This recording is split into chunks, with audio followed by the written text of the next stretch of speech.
Texts are coming in thick and fast. If you want to get involved in the show, 0457 736 736. Send them in. Rog from Cremorne has written in. Yeah. Fletch and Professor, what is the most memorable moment of your working career together at Fox? On Matty John's show. Memorable. Most memorable was Canada. Yeah, that was epic. That was fun. We got was. to go over to Canada. You got to sneak over a little bit earlier with I Beaver. did, and Shervo in the end. I skied for 5 days with Beaver and Shervo. What about when Beaver had? So Beaver's wife was talking to Hindy's wife, and went, "Oh, do you want to come in for a drink?" Considering the boys are away in Canada, and Bonnie, Nathan Hindmarsh's wife, Bonnie said, "No, Hindy's here," and Beaver's wife, Sue Yin, said, "No, they left 5 days ago." She goes, no, they're leaving tomorrow. So he told his wife. Yeah. Anyway, there was a bit of a drama. Beaver had snuck over to ski with me and Shervo. Why wouldn't you? But you had the grouse What a triple. spot. 3 great athletes. The most amazing spot. We're in it was like the Hyatt or something on the snow. Yeah. And you'd ski down and they take your skis, give me your skis, sir, and they give you a hot chocolate or they give you a brownie. Yeah. And then you go in, you sit and you do your après ski and you have your little, I can't remember, a little bit of whiskey. Schnapps. Anyway, that was memorable because there was a night we went out and do you remember this night? And I think it was the first night you guys were there and you all got a bit of first night fever, but I'd been there for 5 days already. And on that day, because me and the other producer, remember we had to alternate who'd drop the car home. Yes. And so that was my day to drop the car home. And it was about a 25-minute round trip to take it back to this house we were staying in. And by the time I got back, you guys were all blotto. So I don't know what you were doing. Was that when we were in the ice? It was. So there was an ice bar and you just drank vodka in this ice bar. You had to have those big puffy jackets on. Well, then Nathan decides to get nude in the ice bar. And I couldn't drink the vodka shots, but you guys, I don't know how many vodka shots you did. It was heavy in Whistler. Is it Barefoot Bistro or something like that?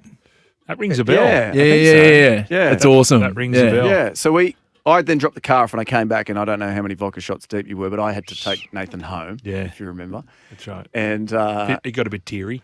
And then he did. He was missing everybody. And then I went to bed or whatever. And then you came up and woke me up at about 3:30 in the morning. You said, you got to come down and meet someone. I came downstairs. You'd brought home a married couple.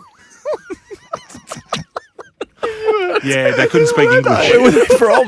They couldn't speak English. I don't know, me and Beaver did. They just said... So I come down in the kitchen and you introduced me to these... Yeah, and I'll never forget, they taught me how to play chess. I don't know, but I was playing it. I can't remember playing it, but that was a terrific trip. That was a good trip. I don't think Tourism Canada was overly happy with the result that we made. Oh, were they? No, I don't think so. It was right out there. The story made no sense. Had nothing to do with football. I think we got to that stage, it was getting a bit crazy. My most memorable was when you nearly died. I know we've spoken about that on here before. Have you and I? No, we haven't. I've got my side of the story when you tried to knock me. Knock you off. Knock me off, sorry. And so we were doing a thing for Krusty Demons, was it? No, the Nitro Circus. Nitro Circus, where Fletch and Hindy had to break a record. It's on YouTube now if you go on. I think it's called Fletch and Hindy the Jinx. Yes. If you go and have a look. We turned it into an episode. But the whole thing was, I think it was some sort of rort for Hindy to get tickets or something.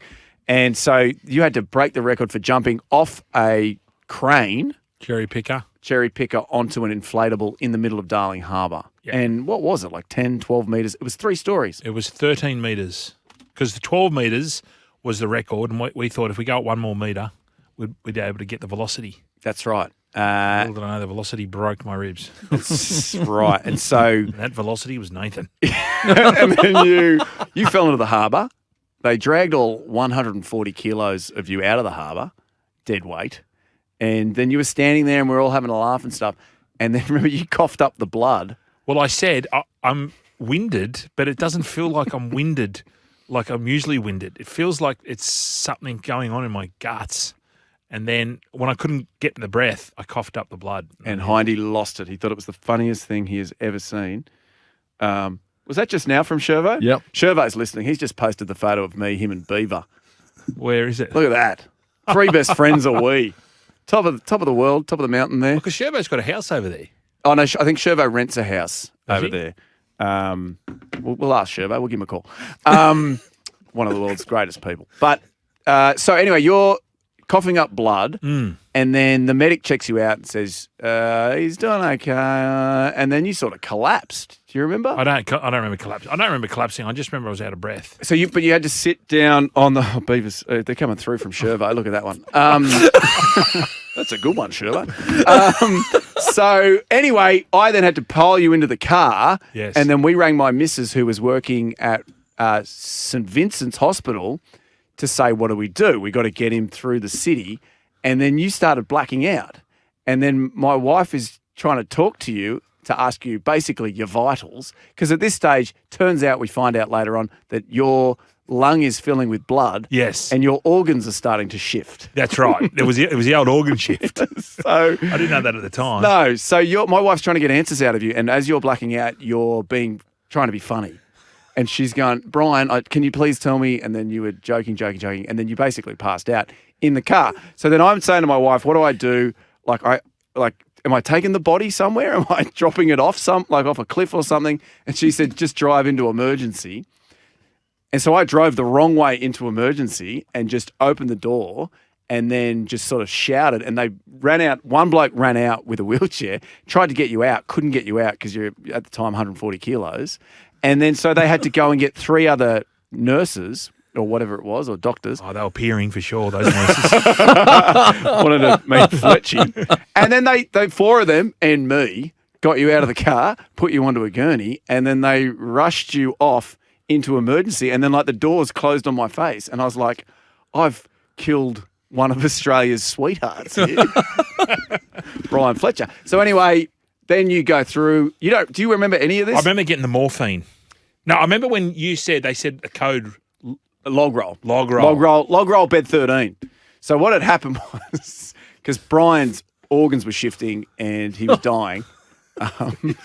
This is real. It's real. It's real. No. So I'm sitting in emergency and I hear log roll, bed 13, log roll. So what they had to do was they had to flip you on your back and put is it a stent or whatever in to drain the blood out of your lungs so that your organs didn't move. Well, I know that they were taking a lot of X-rays because they thought when you fall from that height. Yeah, it's like a 3-story fall or whatever they said you've got to get up anyway. So while he's in there nearly dying, then of course idiot Hindmarsh and idiot Beaver show up. And then I'm going, guys, this is really serious. And Hindy's like, yeah, he's fine. So then Hindy's trying to go in and take selfies with Brian while Brian's dying.